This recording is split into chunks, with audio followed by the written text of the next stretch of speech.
The Singapore-registered MV Express Pearl has been slowly sinking into the sea of Sri Lanka, and the ship aft portion remains on the seabed at a depth of about 21 meters. This has sparked fears that the 300 metric tons of fuel oil in the ship's tanks could leak.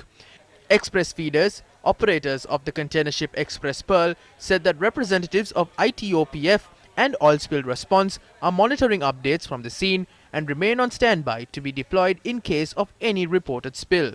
Sri Lanka's Marine Environmental Protection Authority has repeatedly said that authorities were prepared for a possible oil spill, but that the heavy monsoon rains and strong winds have turned the seas rough and made operations much harder.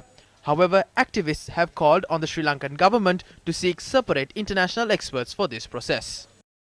We have received reports that a group of assessors have requested the permission from the Sri Lankan authorities to assess the damage caused to the Sri Lankan environment and to various sectors as a result of the disaster caused by the Express Pearl ship.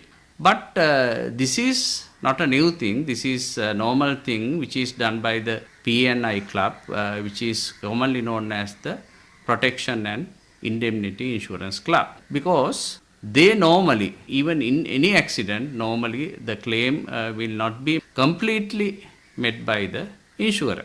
When the claim is not completely agreed upon by the insurer, it is the duty of the claimant to obtain the rest of the damage by the wrongdoer.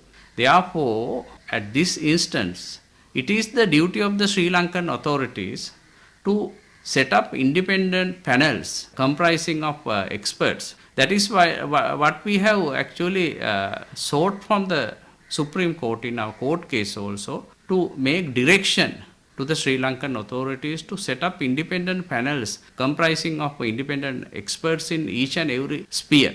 All these categories should be separately analyzed by experts in their field. If Sri Lanka do not have experts, we can even hire experts for that purpose. But we should not let the wrongdoer only to pay us the insurance amount which is agreed upon by the insurer and escape.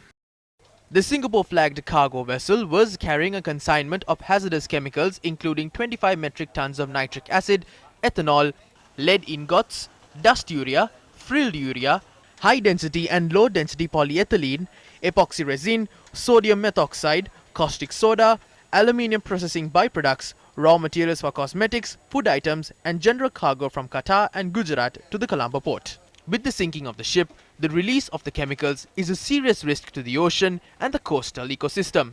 Local fishermen have also voiced concern as the debris from the ship contaminates the sea of Sri Lanka. We set out to sea after the disaster. During each trip, we came across dead sea turtles, dolphins and other marine life floating on the waters. When the sea gets rough, these dead marine animals wash up on the Sri Lankan shores. The debris in the ocean needs to be removed, and who is responsible for this? This is a crime.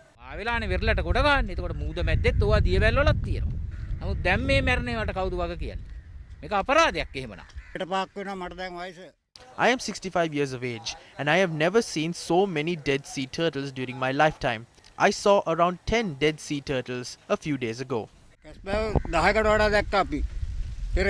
United States will be providing $100,000 in immediate assistance to support response efforts to the MV Express Pearl ship fire. The US Embassy said assistance will deliver immediate support to families whose livelihoods were affected by this emergency and expand ongoing support for response coordination and management. Sri Lanka is lurking in the dark as concerns grow regarding an oil spill. Will Sri Lanka be adequately compensated in this disaster, which is considered to be Sri Lanka's worst maritime disaster?